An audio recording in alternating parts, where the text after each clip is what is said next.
Hello, I'm Dr. James Gilly, the instructor for Introduction to American Government. In this module, we will be completing our 3-week character arc about how we get from the politics that we possess as individuals to how that actually impacts the American political system. So this week we're going to be looking at voting, campaigns, and elections in the United States. So let's go ahead and jump right on in. So to begin with, I want to ask you a question. Do you vote? And if you vote, why do you vote? Or if you don't vote, why don't you vote? But the answer to this probably has something to do with costs in some way, shape, or form, right? Some sort of cost-benefit analysis. So there's actually a way to look at whether or not voting is a rational act.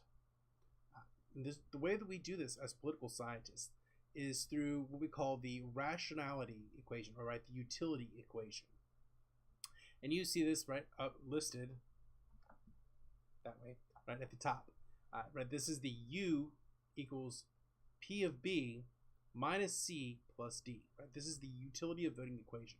And let's break out each one of these terms to understand what's going on here.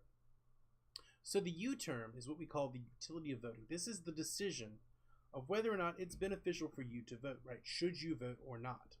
Is it a rational decision whether or not you should vote? So that's what we're trying to solve for, That's what we're trying to determine. And to get to that, what we need to do is look at what's on the other hand side of this, The other side of the equal sign. So the P of B, P times B, is the probability of your specific vote being the vote that matters, The vote that decides the outcome of the election.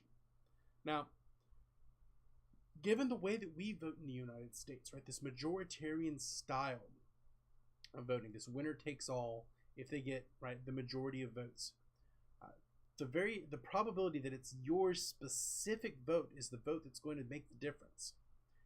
We might as well just call that zero, It's not exactly zero, but it's pretty close. Even some of the closest elections that I've seen, which was actually recently a local election that was like 39 votes to 15 votes, that was still 14 votes. Now, an individual made a much bigger impact in that election, but at the end of the day, still the individual impact of a single vote was very low. So we can essentially treat that as if it was zero, as if the P of B equals zero, The probability your vote is going to be the deciding vote in any particular election is, statistically speaking and mathematically speaking, it's zero. So that leaves us with just the other two terms, We have the costs within the system. Think about some costs with going to vote, You have to register to vote. You have to get information about voting. You have to take time off your day. You have to drive to the polling place. You might give up work to be able to go and vote. So there's really a lot of costs involved in voting. And on the other side, the plus D, are the intangible benefits that you get from voting. These aren't like, oh, your candidate won. These are simply the things that make you feel good about going and voting. Like the ability to complain, whenever the political system goes wrong, A lot of people say that, you can only complain if you vote.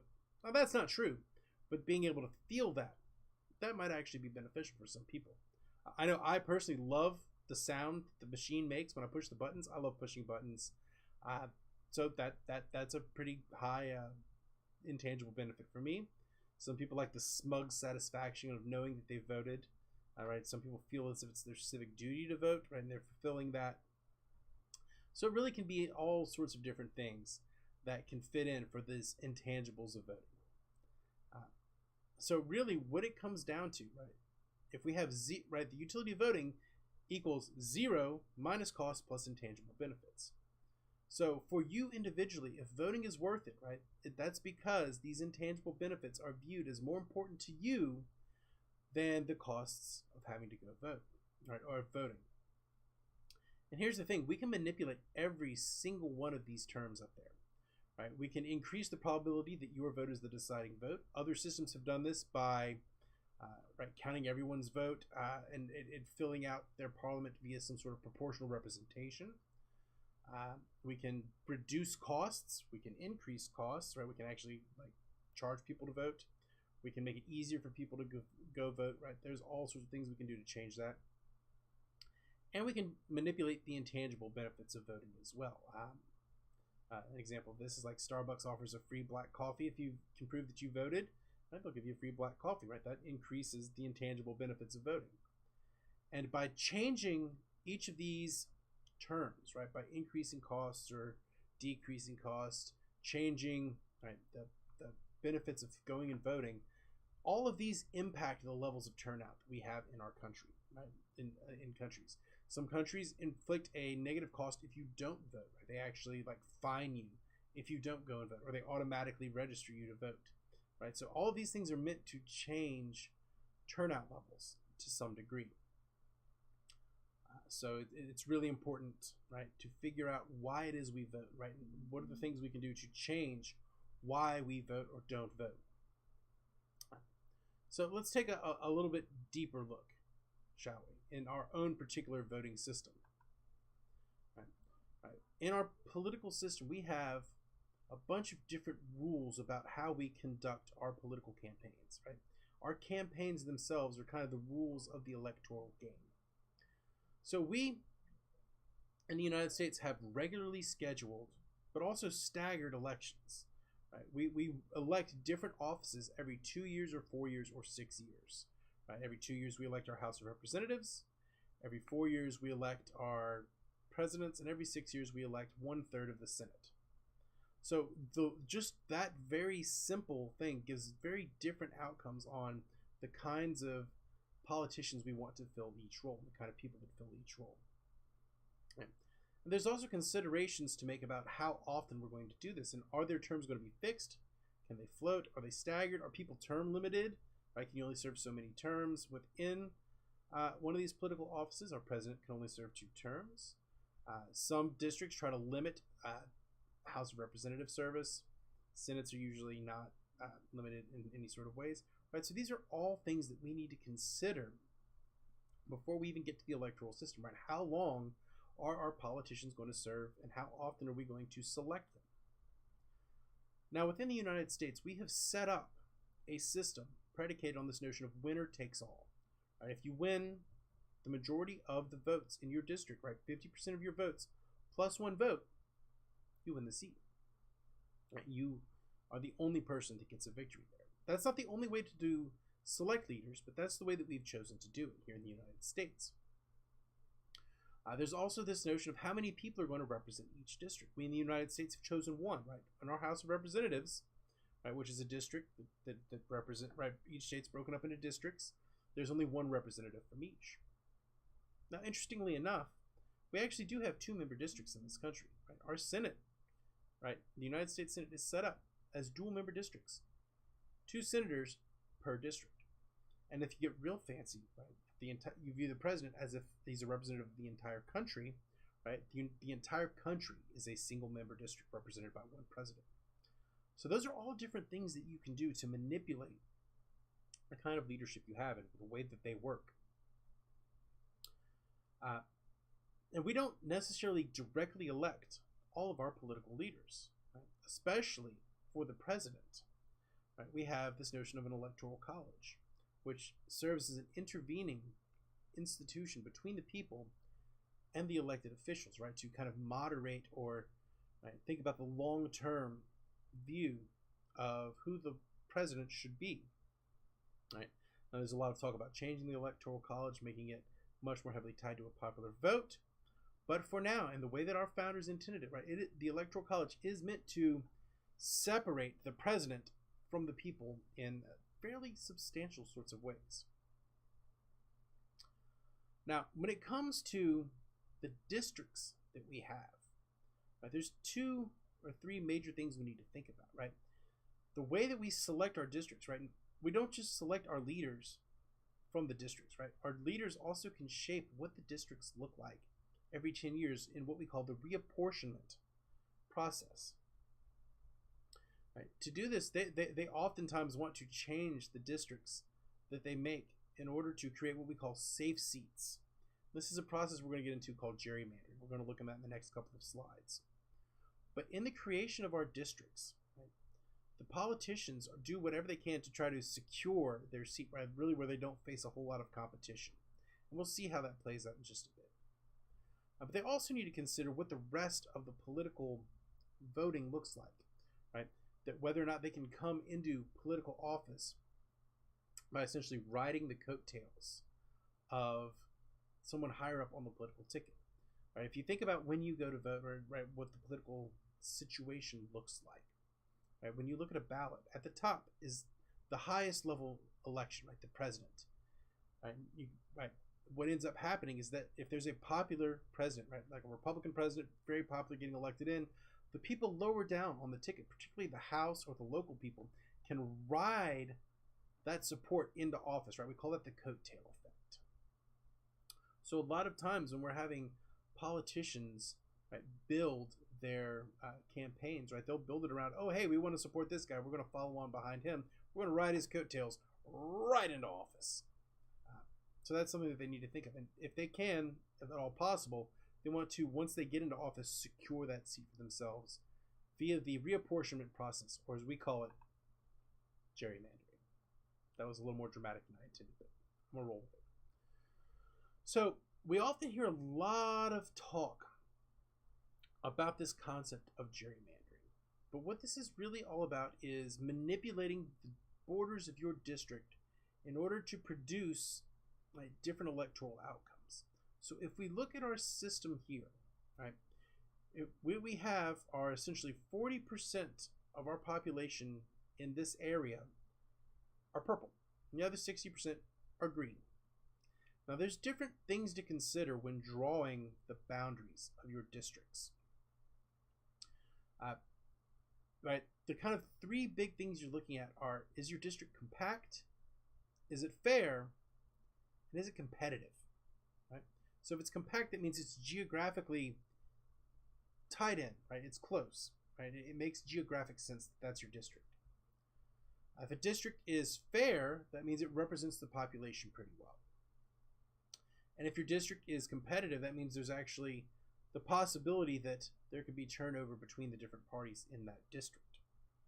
So these considerations are really important in drawing the lines of what the districts are going to look like, which in turn impacts how the elections play out.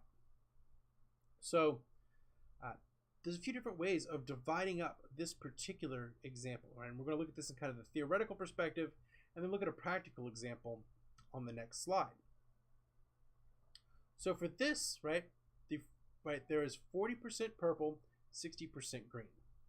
Now, if we're going to be fair, right, 40% of purple should get 40% of the seats, right? We're going to divide it up into 5 different sections, so that means they should win 2 seats. So green, on the other hand, should win 3 seats. So if we look at that second example up there, what we see in this first example is that it is both compact and it's fair. Purple wins 2 districts, green wins 3 districts, but this isn't very competitive, right? They're going to be very safe in those seats.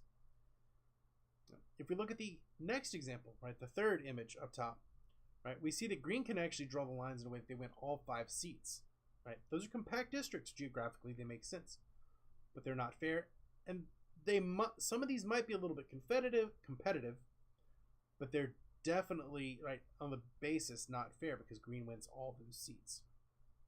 Right. Purple gets none. The final one that we see is both not compact and not fair. Right? They've drawn the lines in such a way that purple actually wins the majority of seats and green wins a minority of seats. And it also doesn't look like those are very competitive either. They might be, but they probably aren't. So just in drawing the lines in different ways, you get vastly different sorts of outcomes. So right, that's kind of the theoretical perspective. Let's take a look at it in a much more practical sort of way. So what we're looking at here is the actual North Carolina congressional districting map and different simulations of how they could redraw those lines to give us different sorts of outcomes, right? So in the upper right-hand corner, right, we see the actual district maps. This is dividing it up into 7 Republican districts and 6 Democratic districts. But just by changing the lines around, you get different sort of outcomes. Right? You can see a massive Democratic one if you go down one row on the left-hand side. Right? So that middle row, left-hand side, you can see a massive win for the Democrats. They win 10 seats. Republicans only win 3. But if you just change those lines up just a little bit, Republicans are going to win 11 seats and Democrats only win 2. And that's just drawing the lines in slightly different ways. You can design these districts to be competitive, and the Republicans win 7-6 on the bottom row on the left-hand side, or you can design it for compactness. Like, that's a nice, neat-looking map, right here. That's a good-looking map. Nice and compact. Republicans win 9-4. So just in manipulating these lines and reapportioning and drawing your districts in different ways, you can get massively different outcomes. And politicians, when they're redrawing these lines, they're going to try to do it to win as much security for themselves as possible. So if the Democrats were actually in charge in 2013 redrawing the lines, which, spoiler, they were, they're going to try as much as possible to get that one. Right, get example number, I guess we'd call that the number 2 up there. So that's a vastly different outcome, which is something we really need to consider when looking at these, the way that we draw our districts. Right, that's massively important in determining the outcomes that we have. Now let's look a little bit at the variations we have in the electoral process. Right, House versus Senate versus President. Right, those are the 3 elected offices in this country. So I'm going to move myself to the middle so I can kind of point things out. Nope, not too far to the middle. Never mind. Picks up my light there. Let's not worry about that. So for the House of Representatives, right, the furthest one over, right, we see that the House of Representatives is elected every 2 years. Right, they're on 2-year cycles. They have to stand for election every 2 years. So they're constantly running for re-election in their system, in their things, unless they have a safe seat, which a lot of Congress ends up with having these safe seats. Now, the way that we go about picking our candidates for the House of Representatives is based on a primary system. So within our political primaries, right, political candidates are going to be picking, right, based on the bases, right? Within the elections, right, they're generally at the primary level going to attempt to play to their political base. And then in the general elections, they're going to try to move a little bit more towards the center to try to get some of that crossover voting from the other party. Now, what we see is that in large part, the appeal of candidates comes down to, right, a few different things, right? National trends, right? What's going on within the nation, how recognizable the name of a representative, a potential representative might be, some policy sorts of things, but it's really kind of extra political things that play a large role in House of Representatives. What we also see is that in the House of Representatives, it's massively important to understand who gets national funding. Right? It's really difficult for a member of the House of Representatives to run successfully without outside help. It's very difficult for a candidate to self-fund within this system. It's even more difficult within the Senate. Right? Even though the Senate only represents within one state, they're a part of a larger political thing. And because the Senate tries to select a much more contemplative sort of people into the political system, or at least that's what it's designed to do, they're elected every 6 years, and they represent the entire state where they're from. So we can see massively different outcomes from Senate elections and House elections, right? Right there, I think a good example of this is California. There are some massively Republican districts, right, kind of into the south and eastern portions of that state, and also kind of up into the north as well. But on the balance, the state is extraordinarily Democratic supporting. Right? So while there might be a large number of Republican House members from California, you're almost always going to see Democratic senators from that state. But the Senate is also still heavily influenced by larger national trends. So we still see that play a big role. When it comes to the president, however, there is a vastly different political election system, right? It's kind of a three-stage process to really get into the presidency, right? First, and this is conducted entirely within political parties, they have a series of primaries and caucuses to figure out who their nominee, right, who the party itself is going to run at the national level for president. Primaries can be held in either open fashion or closed fashion. In a closed primary, you're only voting, right, for people whose party you are a member of. In an open primary, however, you can go and vote in whichever primary you want to. Right, so this is done primarily by just going, casting a ballot. This is run by the parties. And the way, right, whether it's open or closed is determined state by state. Some states, however, run what they call a caucus, which is much more of a meeting where there's like discussion and deliberation. Especially Iowa loves their caucus. So what caucuses are, right, if you actually ever attend a caucus for a political party, you'll go there, you'll sit in small groups, you'll debate, you'll call for votes, right? People go to different parts of the room, say this is who we want to support, and then other people what they want to support. Right, and it's kind of a melee. It's a very long process, whereas a primary is much kind of a quicker way of doing this. So once the primary process is done, which runs from generally January through June, by the end of the summer in presidential election years, they hold a national convention where they decide both the platform they want to run on and who their nominees are going to be. Right? Generally, the president's decided before they get to the convention, but the vice president, that usually comes out at the convention itself.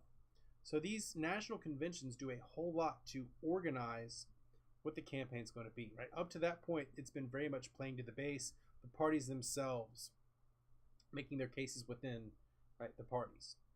But then when it becomes time for the general election, right, it becomes much more of a usually it becomes much more of a race to the center, right? There's debates between the various candidates, right?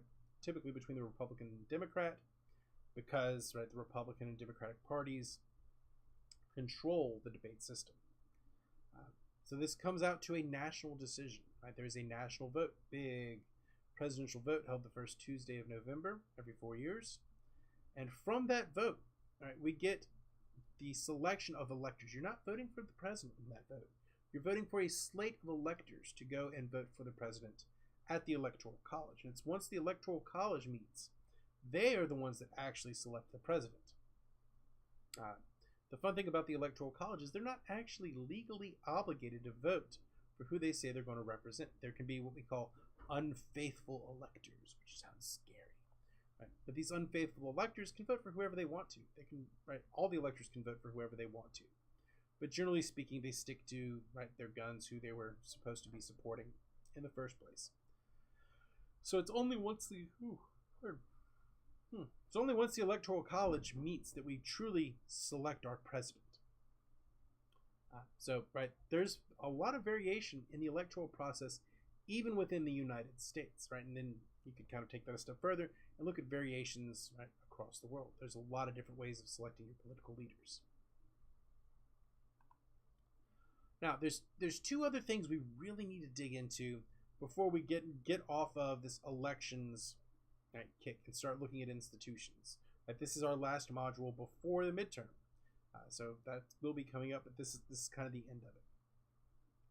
So the way that money is regulated within our electoral system is via the FEC, right, the Federal Elections Commission. Right, they're the ones that really set and enforce the rules about how elections are to be conducted and the way that candidates can raise money and spend money within the system. Right, this is where the rules really get enforced.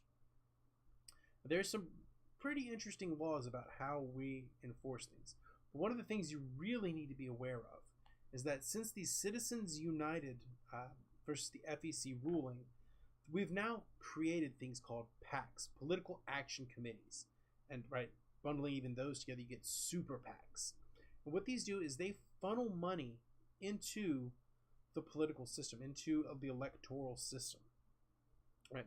We as individuals are limited to $2,500 of giving to any particular candidate. But if we bundle all of that together into a PAC, right? A PAC is a private company. We can give unlimited amounts of money to these private companies who can then turn it over to candidates, right? This has really changed things.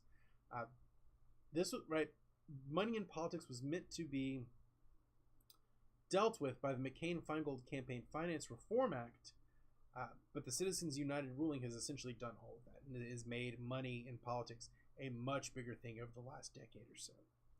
We also see some candidates attempt to independent fund. The current president didn't really take a whole lot of political campaign money, mostly independently funded, but money plays a huge role in politics at this point, right? And trying to figure out how to deal with that money, right? Whether money in politics is a good thing or a bad thing, how it matters, how it should matter, that's really important to figure out. We really largely need to think about this. What we've also seen is a large change in the way the media handles the political system. The media very heavily influences the political election system as well. And the media has really heavily changed over the course of the last several hundred years.